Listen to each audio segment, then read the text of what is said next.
qədim tarixə, zəngin təbiətə və sürətlə inkişaf edən turizm potensialına malik Qəbələdəyik.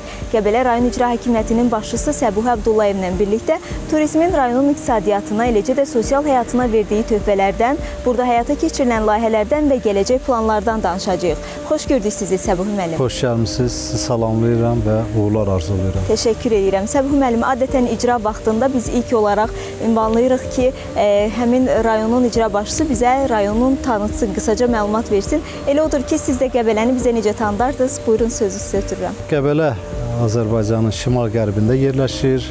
Böyük Qafqaz dağlarının ətəyindədir. Gördüyünüz kimi Qəbələ füsunkar təbiətə malik bir məkandır. Bayaqlar qeyd elədiyi kimi Azərbaycanın ən qədim məskənlərindən biridir. Vaxtilə Qafqaz Albaniyasının paytaxtı olmuş bir diyardır. Əhalisi 110 min nəfərdir. Ərazisi 1550 kvadrat kilometrdir, 60 kənd, 100 qəsəbə və bir şəhərdən ibarətdir. Səbuhi müəllim, Qəbələnin təbiətindən danışarkən Ulu Öndər bilirik ki, Qəbələnin təbiətinə valih olmuşdu. Elə yeri gəlmişkən, elə burada da olmuşkən, istərdim ki, məhz Ulu Öndər Heydər Əliyevin Qəbələnin tarixindəki rolundan danışaq. Azərbaycan dövlətinin qurucusu və banisi milli liderimiz Heydər Əliyevin əlbəttə ki, Azərbaycan bütün bölgələri kimi Qəbələnin də bugünkü günə çatmasında misilsiz əməyi olmuşdur. Ulu Öndərimiz Qəbələyə 1978 və 2002-ci illərdə səfər etmişdir və bu səfərlər Qəbələnin həyatında dönüş nöqtəsi olmuşdur. Belə ki, sonuncu dəfə 2002-ci ildə Qəbələdə olarkən siz vurguladığınız kimi Qəbələnin təbiətinə, gözəlliyinə valih olaraq buranı Azərbaycanın İsveçrəsi adlandırmışdır. Turizm potensialını görərək burada turizm inkişafı üçün müəyyən tapşırıqlarını verilmişdir və o gündən bu yana ümumi liderimizin tapşırıq və tövsiyələrinə uyğun olaraq bu istiqamətdə işlər başlanılmış və bu gün də ümumi liderimizin layiqli davamçısı möhtərəm cənab prezidentimiz tərəfindən uğurla həyata keçirilir. Vurğulamaq istəyirəm ki, möhtərəm cənab prezident Qəbələ rayonuna 18 dəfə səfər etmişdir. Bu səfər zamanı hər dəfə yeni infrastruktur layihələrinin açılışında iştirak etmiş, hər dəfə də qarşımıza yeni tapşırıq və tövsiyələr qoymuş, yeni infrastruktur layihələrinin həyata keçirilməsi üçün onlarla sərəncamlar vermişdir. Və bu gün də biz o işləri üzərində çalışırıq və bunları davam elətdiririk. Çox sağ olun. Elə istəyərdik Qəbələni sizinlə birgə gəzək və siz bizə daha ətraflı, daha geniş şəkildə tanıdasınız. Böyük məmnuniyyətlə.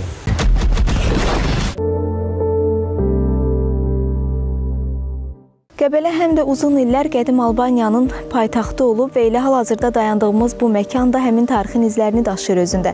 Səbuhi müəllim, istərdim elə bu tarixi məkanla bağlı və Qəbələnin tarixi ilə bağlı bizə məlumat verərdiniz. Qəbələ 2500 ildən artıq tarixi olan bir şəhərdir və Azərbaycanın ən qədim şəhərlərindən biridir və təxminən 800 ilə yaxın Qafqaz Albaniyasının paytaxtı olmuşdur və həmin ərazi, bu şəhər bu ərazilərdən başlamışdır. Bura ərazi olaraq Qəbələnin Çuxur Qəbələ kəndi ərazisi sayılır. Bu qala qapıları həmin şəhərin giriş qapıları olmuşdur və giriş qapıları təxminən 9-15-ci əsrlərə aiddir və bu günə qədər qorunub saxlanmışdır. Bildiyimiz qədərilə burada zaman-zaman arxeoloji qazıntılar da aparılıb və bu qazıntılar kimlər tərəfindən aparılıb, hansı nəticələri ortaya çıxıb?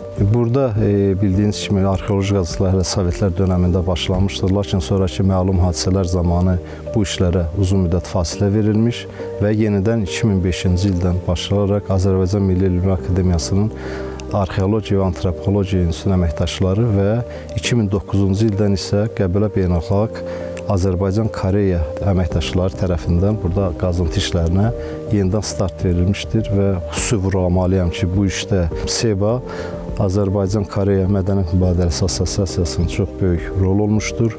Onlar Koreyadan olan mütəxəssislərlə burada çox önəmli arxeoloji qazıntı işləri aparılmışdır. Əlbəttə SEBA Azərbaycan Koreya Mədəniyyət Mübadiləsi Assosiasiyasının işini xüsusi vurğulamaq lazımdır. Onlar bu sahədə Koreyadan olan əməkdaşlarla, mütəxəssislərlə çox böyük işlər görmüşdülər. Qazıntı işləri və orada tapılan eksponatlar da biz birazdan əgər istəsəz biz ora baxa bilərik. Bizim yaradılmış muzeydə sərgilənirlər. Qeyd etdiyim kimi qazıntılar zamanı aşkarlanmış tapıntılar bu muzeydə sərgilənir. Burada təqribən 2000-dən artıq eksponat mövcuddur.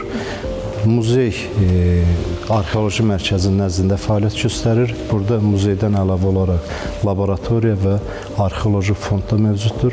Həmçinin burada fəaliyyət göstərən yerli və xarici alimlərin, mütəxəssislərin işləyib tədqiqatları normal şəraitdə aparması üçün hər bir şərait mövcuddur. Onların qalmaq yeri ilə təmin olunurlar və öz işlərini davam elətdirirlər. Bu mərkəz 2014-cü ildə möhtərəm cənab prezidentin iştirakı ilə açılmışdır. Arxeoloji qazıntılar aparılan ərazi bugünkü gün konservasiya olunmuşdur və yaxın zamanlarda qeyd etdiyim Qəbələ Beynəlxalq Koreya Azərbaycan ekspedisiyasının əməkdaşlarının gözləri və bu qazıntılar davam etdiriləcəkdir. Buradakı əşyalar əsasən saxsı qablardır, düzdür?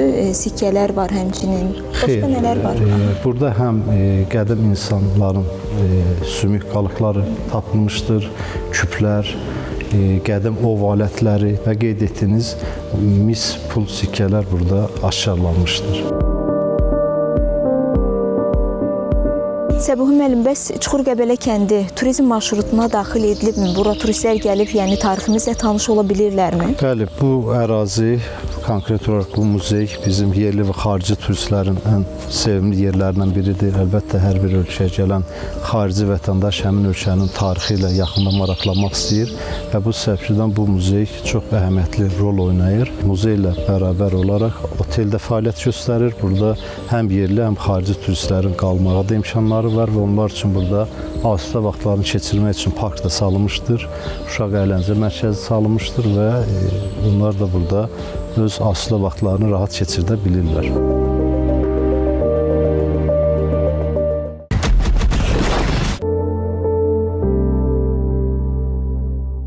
Qədim kəndlərimizdən biri olan Niz qəsəbəsidir. Burada 6200 nəfər əhali yaşayır və bura Azərbaycanda multikulturalizm və tolerantlığın bir modeli kimi bizdə gözünür və salam Raf, necəsiz? Nə var nə? Hoş gelmişsiniz. Sağ olun. Allah sizden razı olsun. Gülcəz xanım, Hoş geldiniz. qonaqlarınız var deyəsən. Değerli konaklarımız Slovakya ülkeden gelipler. Demek Batı Savad Devlet Üniversitesi müəllimləri, tələbələrdir. Batı kolektif. O Azərbaycan hakkında, bizim multikulturalizm hakkında bilirler ki asali halk yaşayır. 2000 biz Hristiyanlığı kabul etmişik. Onlar çok maraqlı oldu. Bu kilsə Azərbaycanda ən qədim kilsələrdən biridir.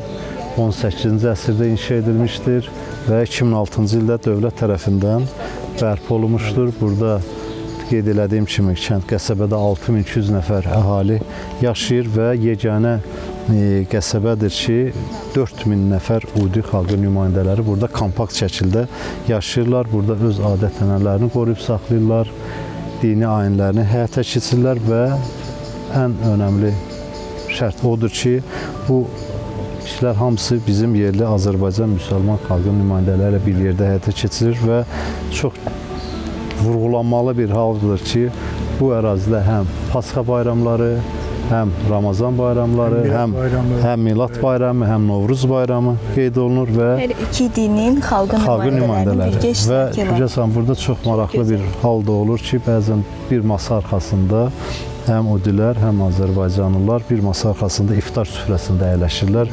Bu da çox sevindirici bir haldır. Dünyaya nümunədir düşünürəm bu. Və burada da gördüyünüz kimi heç təsadüfən də gəldik, üstünə çıxdıq.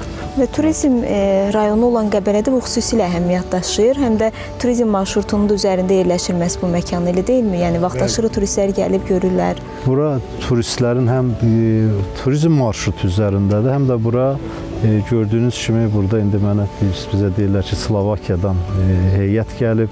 Bunlar hər halda xalqımızın adət-ənənələri ilə maraqlanırlar. Нам это очень нравится у вас здесь. Добро пожаловать. Впервые в Азербайджане?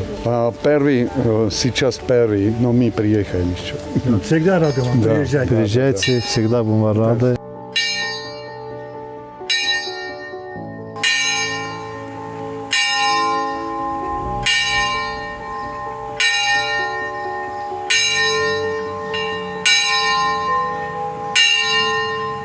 Tüm Hristiyanlara ait olan o din dilinden hayır duadır. Yani bizim için çok hoştu ki biz müstəqilliyin nail ondan sonra öz kilisemizde demek kadim Kafkas Alman dilinde, o din dilinde biz ibadeti keçiririk. Bu Cücesan bu kilsənin ondan başqa özəlliyi ondan ibarətdir ki, həqiqətən bura Sovetlər dövründə taxıl anbarı olmuşdur və 2006-cı ildə dövlət tərəfindən bərpa olunmuşdur və möhtərəm cənab prezident bu kilsədə, bu ərazidə bir neçə dəfə olmuşdur və bu qəsəbəyə dövlət tərəfindən çox böyük diqqət və qayğı vardır. Ala bakala 5 baba. Ala bakala 5 baba. Viti welcome baki. Viti welcome baki. Vi parçalık kanari. Vi parçalı kanari. Viyet kan baki oçala. Səbuhi müəllim, vurğuladıq ki, Nic qəsəbəsi multikultural həyat tərzinin qorunduğu ən uğurlu yaşayış məntəqələrindən biridir. Bəs burada insanların həyat tərzi necədir? Bununla bağlı bizə məlumat verə bilərsinizmi? Bu qəsəbədə 5 məktəb fəaliyyət göstərir və ibtidai siniflərdə Udi xalqı öz ana dilində tədris ala bilirlər uşaqlar. Həmçinin məktəbə qədər müəssisələrdə də bu dil tədris olunur. Bu qəsəbəyə dövlət səviyyəsində də çox böyük diqqət yetirilir. 5 məktəbin ikisi Heydər Əliyev Fondu tərəfindən inşa edilib şagirdlərimizin istifadəsinə verilmişdir. Udi evi fəaliyyət göstərir. Orada da Udi xalqının adət və ənənələrini özündə əks etdirən açıq hava altında muzey deyə bilərik, nümayiş etdirilir.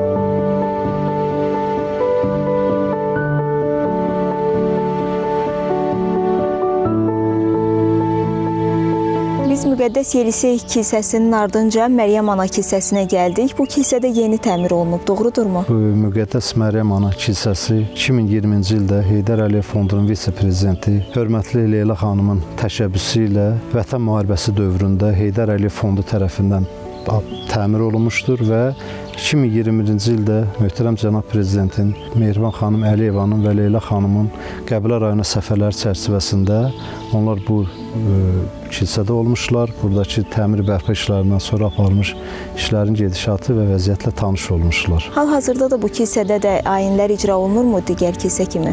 Bəli, hər bazar günü burada da o dilində bizim ana dilimizdə ibadət edirik. Belə cəmaət gəlir, şamlar yandırır, dualar oxunur.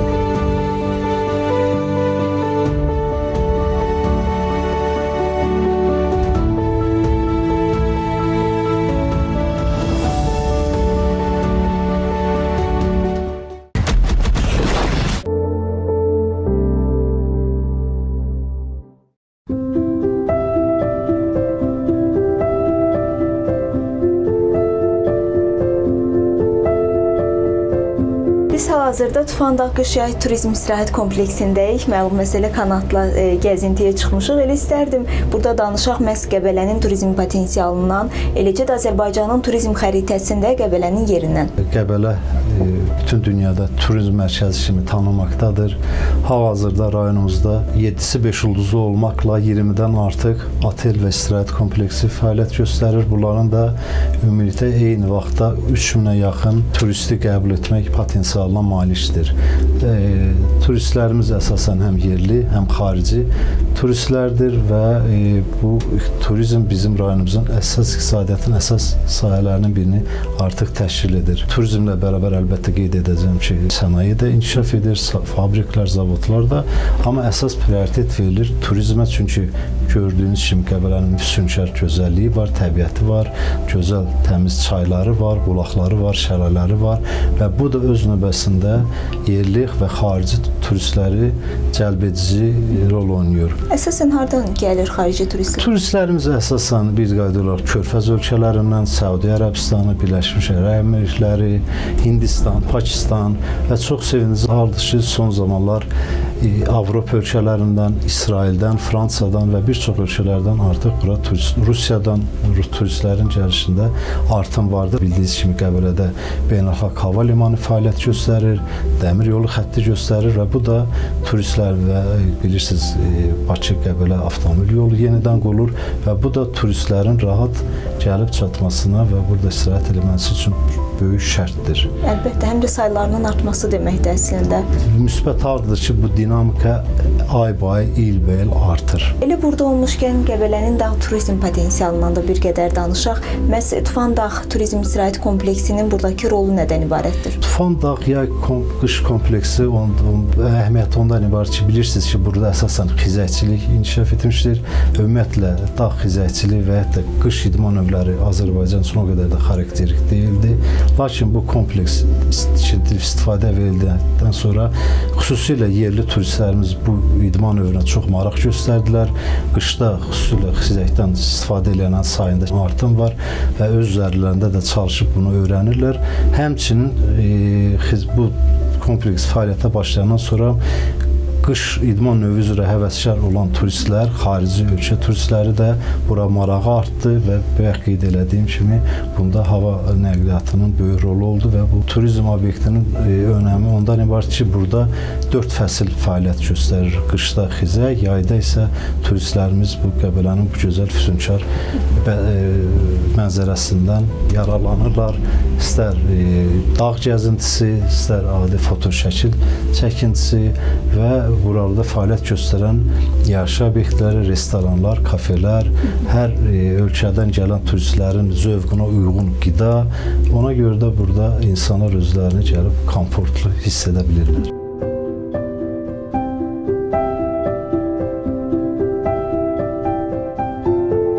Çox gözəl havası var buranın, möhtəşəm bir mənzərəsi də. Tufan dağ qış yay istirahət kompleksinin və eləcə də Qəbələdə fəaliyyət göstərən digər turizm obyektlərinin rayon iqtisadiyyatına təsirindən də bir qədər danışaq və yəqin ki, elə əhalinin böyük əksəriyyətinin məşğulluğunu da məhz bu mərkəzlər təşkil edir. Qəbələ aqrar sahət daha inkişaf etmiş rayonlardan biri olub. Burada əkinçilik, meyvəçilik, tərəvəzçilik əvvəllər daha çox inkişaf etmişdir. Lakin Qəbələnin bu gözəl qeyd etdiyim kimi füsunkar təbiətindən istifadə edərək turizmə önəm verildi. Burada turizm istirahət otelləri tikildi və bu da əlbəttə ki, rayonun iqtisadiyyatına çox ciddi və müsbət mənada ciddi təsirini göstərdi. Belə ki, burada rayonun iqtisadiyyatını böyük hissəsi buradan əldə olunur və həm də bu bizim rayonda məşğulluğa da çox müsbət təsirini göstərdi. Belə ki, otellərimizdə kifayət qədər nəinki Qəbələdən, bölgədən də olan gənclərimiz burada çalışırlar, normal məvacib alırlar və bu da onların dolanışına çox müsbət təsir edir. Bəs ixtisaslı kadrların hazırlanması yönündə də hər hansısa bir tədbir görülürmü sırf turizm sahəsində? Bilirsiniz, Qəbələdə biz turizm inkişaf etdirməyə başlayanda, yeni otellərin tikintisinə başlayanda bununla paralel sırf otellərdə çalışmaq üçün turizm otelçilik peşə məktəbi burada açıldı və bizim yerli gənclər orada təhsilə başladılar. Zamanla bu gənclər orada peşəyə sahib olduqdan sonra rayonda fəaliyyət göstərən otellərdə işlə təmin olundular.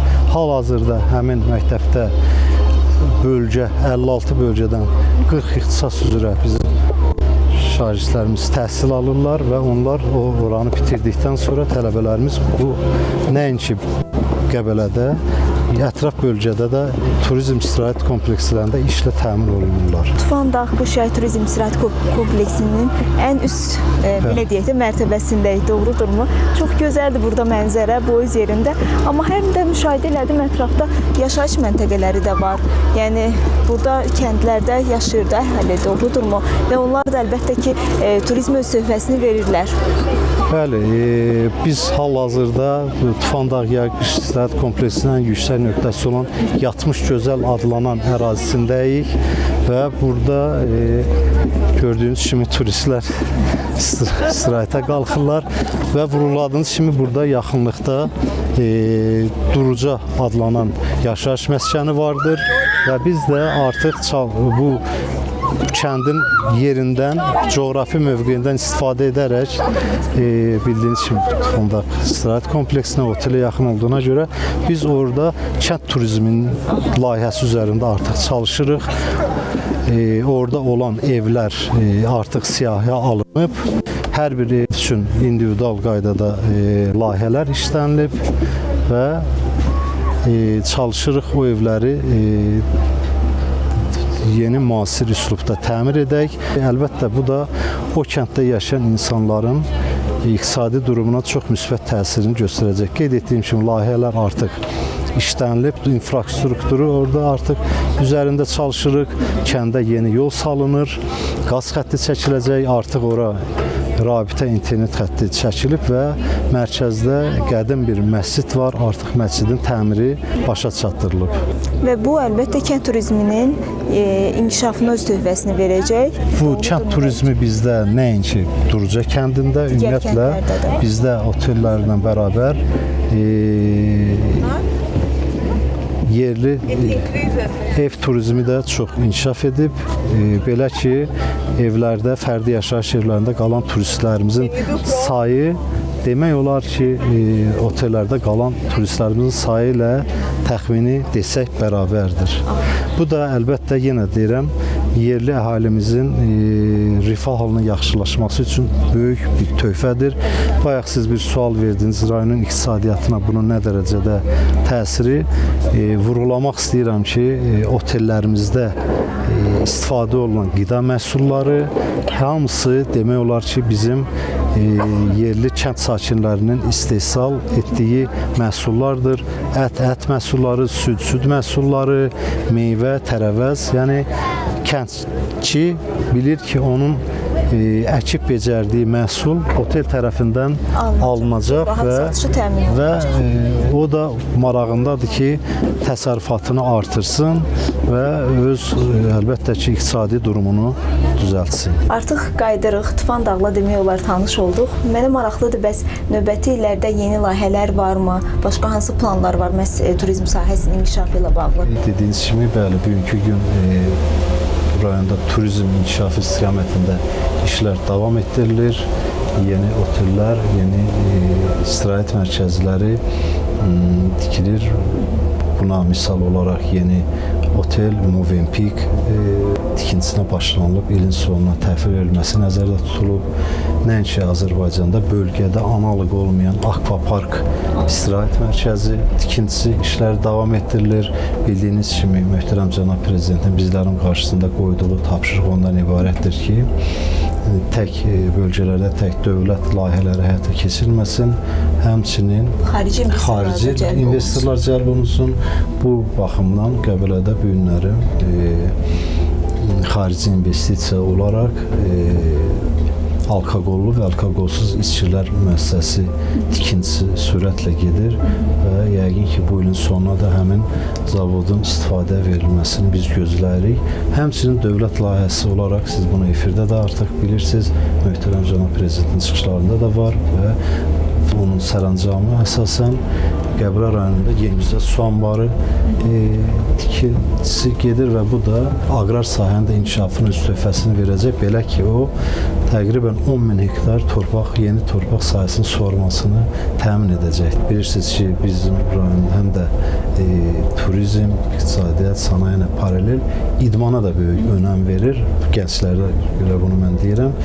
Gənclərimiz asudə vaxtlarını keçirtmək üçün hər bir şərait var. Olimpiya kompleksi fəaliyyət göstərir. Stend atıcılığı üzrə beynəlxalq standartlara cavab verən bir kompleks bizdə fəaliyyət göstərir. Eyni zamanda öz futbol komandası var. Futbol komandamız var. Futbol bilirsiniz ki, ölkədə ilk olaraq futbol akademiyası Qəbələdə yaranmışdır və gənclərimiz də bu akademiyada təhsil üzərində çalışır. Həm təhsil alır, həm futbol öyrənir və öz komandalarımızda da öz uğurlu çıxışlarını davam elətdirirlər. Hal-hazırda dayandığımız otel bilavasitə Tufandağ qış-yay kompleksinə xidmət göstərən oteldir. 50 nömrədən ibarətdir. Biz bunu o vaxt sırf xizə üçün gələn turistlərin həm də qalmaları üçün şərait olması üçün tikdik. Onu da vurğulamaq istəyirəm ki, bu otel dağ qış-yay kompleksinə xidmət göstərir ki, bizim həmçinin tibbi sahəndə xidmət göstərən müalicəvi otellərimiz var. Buna da əlbəttə mütləq misal göstərmək lazımdır. Dünya şöhrətli Şeno otelini və həmçinin bizim Yengizə kəndində Yengizə termal otel fəaliyyət göstərir. O da müalicəvi bir oteldir.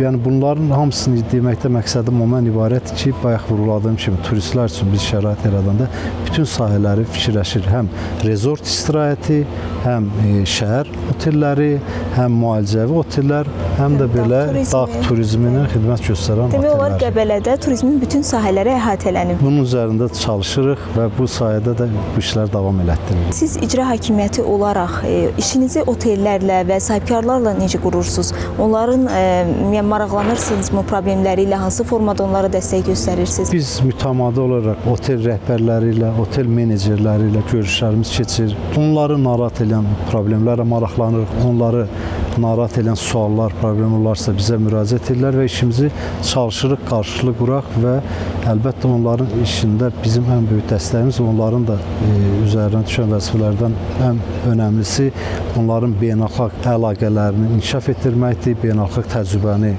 öyrənib gətirib burada tətbiq etməkdir. Bu məqsədlə otel rəhbərliklərimiz, otel menecerləri beynəlxalq sərgilərdə yaxından iştirak edirlər. Məqsəd bacardığımız qədər xarici turistləri Azərbaycana, Qəbələyə cəlb etmək, əlbəttə ki, investorları da.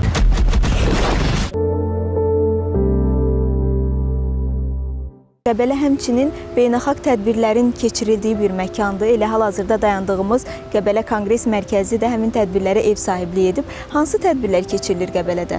Bu gün Qəbələ ölkə və beynəlxalq miqyaslı tədbirlərə, dövlət başçılarının, dünya siyasətçilərinin iştirakı ilə keçirilən sammitlərə, forumlara ev sahibliyi edir.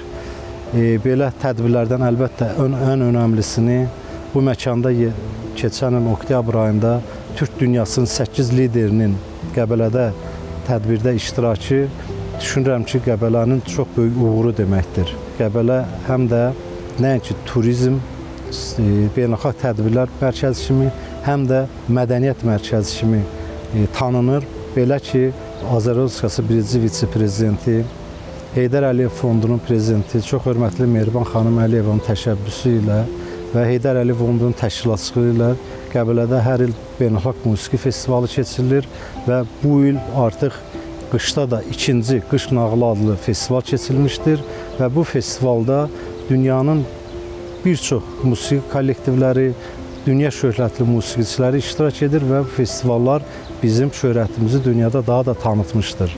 Onu da vurğulamaq istəyirəm ki, artıq bu ənənə halını almış tədbirlər, istər dünya siyasətçilərinin iştirakı ilə keçirilən beynəlxalq tədbirlər, musiqi festivalları, incəsənət sərgiləri, mədəniyyət səpkili tədbirlər və əlbəttə ki, turizm Qəbələni həqiqətən dünyanın tanınan bir diyarına çevirmişdir. Onu da vurğulamaq istəyirəm ki, 2025-ci ildə Qəbələ Azərbaycanın idman paytaxtı, Müstəqil Dövlətlər Birliyinin isə Gənclər paytaxtı adına layiq görülmüşdür. Və bu cür layihələr çərçivəsində Qəbələdə il boyu bir çox idman və mədəni tədbirlər həyata keçirilmişdir ki, əminəm ki, bu tədbirlər də Qəbələ cəmiyyətinin uzun müddət xatirəsində qalacaqdır. Əlbəttə və bu tədbirlər həm də Qəbələnin beynəlxalq miqyasda tanınmasına da böyük töhfə verir. Bununla yanaşı digər ölkələrlə, digər şəhərlərlə həm də, yəni xarici şəhərlərlə beynəlxalq əlaqələr də qurursunuz, elə deyilmi? Rayon icra hakimiyyəti olaraq çalışırıq. Beynəlxalq əlaqələrimizi də genişləndirək. Bu məqsədlə dünyanın bugünkü gününə 8 şəhəri ilə qardaşlıq, dostluq və əməkdaşlıq haqqında müqavilələr imzalamışdır və bu səbəbdən həm həmin şəhərlərdən və bizim rayondan olan əhali arasında işgüzar münasibətlər yaranır, iş adamları arasında əlaqələr yaranır və əlbəttə ki, sıravi vətəndaşlarımızın istər o tərəflərdən, istər bizim vətəndaşların qarşılıqlı səfərləri təşkil olunur ki, bu da vətəndaşlarımızın dünyanı gəzmək fürsəti olur və həmin şəhərin də sakinlərinin gəlib Qəbələ haqqında təəssürat yaratmaq şəraiti olur. Və əlbəttə bütün bunlar məhz Qəbələnin tanıdılmasında öz töhfəsini verir. Biz bunun üçün çalışırıq.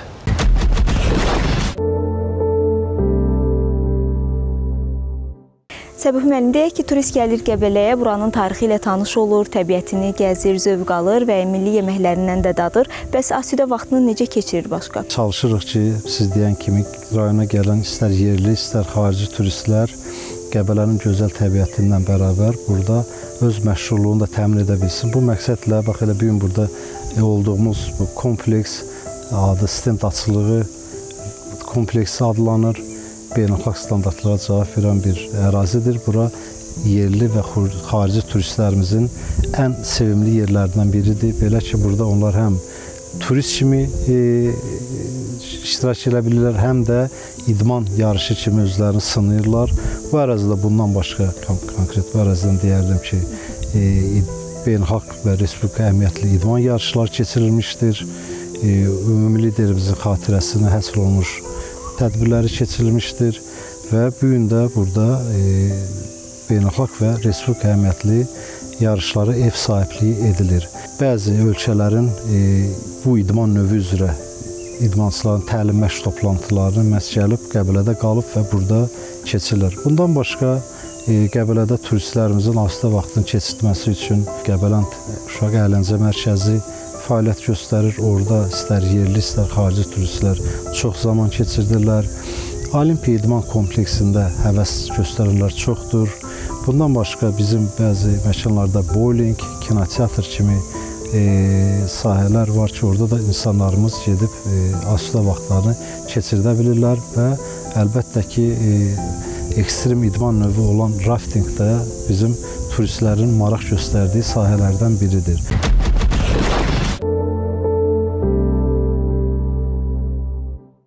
Səbuh müəllim, qeyd elədiniz ki, Qəbələnin 110 minə yaxın sakini var.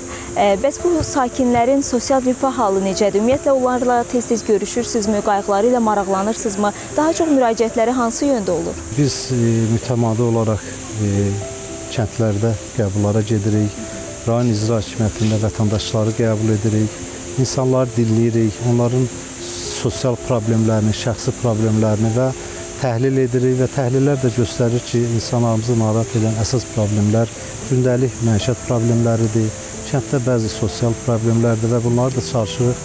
Əlbəttə, səlahiyyətlərimiz daxilində elə məsələlər var, yerindəcə həll eləyək, elə problemlər, məsələlər də olur ki, nəzarətə götürüb tədricən həllinə nail olmağa çalışırıq. İcra hakimiyyətinə müraciət edilən vətəndaşlar da yenə dediyim, əsasən bu səpkidən olan problemlərdir.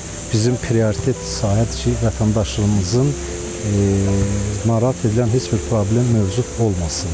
Həmçinin işsizliklə bağlı da yəqinsə müraciətlər edənlər olur. Onları necə yönləndirirsiniz? Bilirsiniz, mən sizə vurğulayım, Qəbələ bilirsiniz ki, Azərbaycanın turizm artıq mərkəzlərindən birinə çevrilib. Burada kifayət qədər istər turizm sahəsində, istərsə də kənd təsərrüfatı sahəsində və istehsalat sahəsində kifayət qədər iş yerləri mövcuddur və bugünkü gün bizim elə istehsalat sahələri var ki, ora həqiqətən işçilərə çatışmamazlığı var, işçi qüvvəsinə tələbat var. Bu həm müvəqqəti işlərdə, həm də daimi iş yerlərində biz bu problemlə rastlaşırıq və çalışırıq onların məşğulluğunu bu müəssisələrdə təmin edə bilək. Hal-hazırda elə bizim dayandığımız bu ərazi də parkın ərazisidir və burada görürük elə uşaqlar daha çoxluq təşkil edir, gənclər üstünlük təşkil edir, asudə vaxtlarını daha səmərəli keçirirlər. Bəli, bura ümumi liderimiz Heydər Əliyevin adını danışan Heydər Əliyev parkıdır. Gördüyünüz kimi insanlar burada günün istənilən saatlarında öz asudə vaxtlarını keçirdirlər. Rayon ağsaqqalları, gənclər, cavanlar burada görüşürlər, danışırlar, vaxtlarını keçirdirlər və əlbəttə ki, bu da bizdə çox böyük ruh yüksəkliyi yaradır ki, insanlarımızın bu cür istirahət etməsi üçün daha yeni məkanlar yarada bilək. Elə ağsaqqallardan danışmışkən, Elə ağsaqqallarımızdır. yaxınlaşırıq, istəyirdim bir Salam, necəsiniz? Salam, necəsiniz? Çox sağ olun. Bizim ağsaqqallardır. Ağsaqqallarla biz daim görüşürük. Sevindirici haldır ki, çox vaxt məhz bu yoldaşlarla və digərlərlə rastlaşa bilirik, hal-əhval tuta bilirik. Uğurlar arzulayıram sizə. Çox sağ olun. Allah can sağlığı Çox sağ olun, şad olun. Sağ olun, uğurlar arzulayıram. Bizim məqsədimiz bugünkü gün rayonda bir neçə yerdə belə park və xiyabanlar salınıb. Biz yaşıllığa çox böyük önəm veririk, parklar salmağına önəm veririk. Çünki Qəbələ nə qədər də yaşıl məkan olsa, insanlarımızın oturub dincəlməsi üçün, istirahət etməsi üçün əlbəttə bu cür park və xiyabanlara daim tələbat var. Ona görə biz tək burayla yekunlaşmırıq. Rayonun bir neçə yerində bu tip parklarımız var. Bunun qədər bir parkımız da rayonun girişində Zərfə xanım Əliyev adına daşıyan parkdır.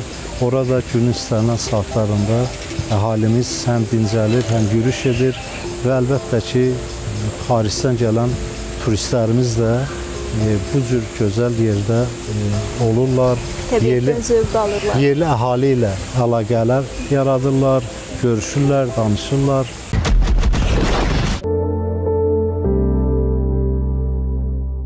Hazırda biz Qəbələdə turistlərin ən çox baş çəkdiyi məkanlardan birindəyik. Yeddi Gözəl Şəlaləsi ərazisində. Səbuh müəllim, bu cür məkanlar Qəbələdə əlbəttə çoxdur və nə deyə bilərsiniz ki, turistlər daha çox bu əraziləri nə üçün seçirlər? Bura turistlərin axın etdiyi ən çox axın etdiyi məkanlardan biridir. İstər yerli, istər xarici turistlər burada bu şəlalənin önündə foto şəkillər çəkdirirlər, havaların isti keçən zamanı burada olurlar. Lakin bununla bərabər bizim üçün insanların bura kütləvi axının gəlmiş zamanı bizim qarşımızda yeni vəzifələr çıxır. Bu da ətraf mühitin qorunması məsələsi, meşələrin qorunub saxlanması məsələsi. Əlbəttə burada gələn insanlar hər biri bir ölkədən, bir evdən, bir düzdən. Demək olar ki, təbiət qoynunda dincəlmək istəyən turistlər, istər elə yerli sakinlər də olsun, bundan sonra əlbəttə həmin ərazinin həm təmizliyi gündəmə gəlir, həm yanğın təhlükəsizliyi gündəmə gəlir. Bununla bağlı hər hansısa bir maarifləndirici və ya xüsusi nəzarət tədbirləri görürsünüzmü? Bura gələn insanlarla, onları bura gətirilən turist şirkətləri ilə mütəmadi olaraq görüşlər keçirilir, söhbətlər aparırıq ki, onların bura gətirdiyi turistlər ətraf mühitin təmizliyini qorumasına ciddi fikir versinlər. Eyni zamanda xüsusi maarifləndirici lövhələr də yəni. Əlbəttə bununla bağlı bu cür təbii gözəlliyi olan məkanlarda hara ki turistlərimiz öz xəttəli ilə gəlirlər, orada məişət tullantıları üçün urnalar, maarifləndirici lövhələr vurulur ki, ətraf təmiz saxlansın. Xüsusilə də yaşıllıq məsələsi, yaşıllıqların qorunması da çox önəmli məsələlərdən biridir deyə düşünürəm. Bu istiqamətdə hansı tədbirlər görürsünüz? Bilirsiniz, ildə bir neçə dəfə əlbəttə ki, mövsümə uyğun olaraq biz rayonda kütləvi ağac əkmə aksiyaları həyata keçiririk. Bu istər yaz aylarında, istərsə də qış qabağı payız aylarında biz xüsusi ayrılmış ərazilərdə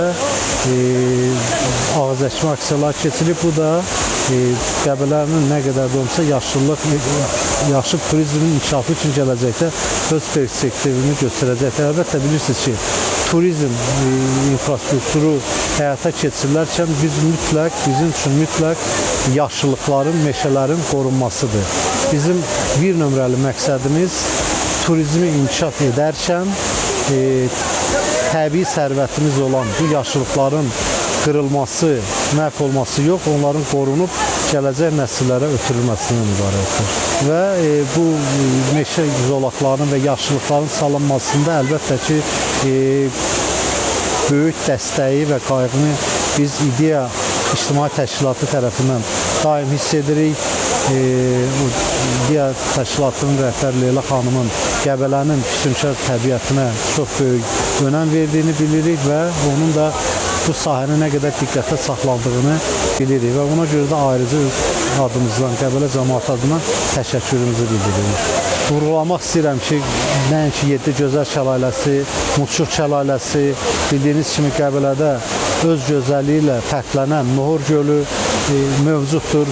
Bu yerlər bizim əhalimizin, turistlərin kütləvi axın etdiyi ərazilərdir. Ona görə də o ərazilər də bizim daim diqqətimizdədir, bizim nəzarətimizdədir. Bu ərazilərdə insan faktorunun müdaxilə etməməsi üçün əlimizdən gələni edirik ki, təbiətin bizə bəxş etdiyi bu gözəllikləri qoruyub, qeyd etdiyim kimi gələcək nəsillərimizə ötürə bilək. Əlbəttə, bu çox vacib məsələdir. Səbuh müəllim, təşəkkür edirik sizə. Minnətdarıq geniş açıqlamalarınız üçün və son olaraq sizə sualım bu olacaq. Növbəti 4-5 il ərzində Qəbələni necə görürsünüz? Bu günə qədər gördüyünüz işlərin dayanmadan davamını planlaşdırmışıq. Ölkə rəhbəri möhtərəm cənab prezidentin qarşımıza qoyduğu tapşırıqları layiqincə bundan sonra da davam etdirəcəyik. Çünki bu günə qədər görülən işlər bizə stimul verir ki, bu istiqamətli işlərimizi bundan sonra da daha əzmlə irəli aparaq və fürsətdən istifadə edərək və sizin də efirdən istifadə edərək istər yerli turistləri, istər xarici turistləri Qəbələyə dəvət edərdim və həmçinin iş adamlarını Qəbələyə yatırım yapmaq üçün dəvət edirəm. Bu fürsətdən istifadə etməklərini onlara tövsiyə edirəm. Təşəkkür edirik bir daha sizə qonaqpərvərliyinizə görə və bugün bizimlə Qəbələni gəzdiyinizə görə. Təşəkkür edirəm sizə də gələcək fəaliyyətiniz uğurlar arzulayıram. Çox sağ olun. Bir sözlə, füsunkar təbiəti, zəngin tarixi və eləcə də müasir infrastrukturu ilə Qəbələ yalnız Azərbaycanın deyil, həm də Cənubi Qafqazın əsas turizm mərkəzlərindən biridir və belə görünür bu inkişaf hələ davamlı olacaq. Biz isə icra vaxtında növbəti həftə sizi başqa bir rayondan salamlayacağıq və əlbəttə orada da həmsöhbətimiz icra hakimiyyətinin başçısı olacaq. Hələlik isə bu qədər.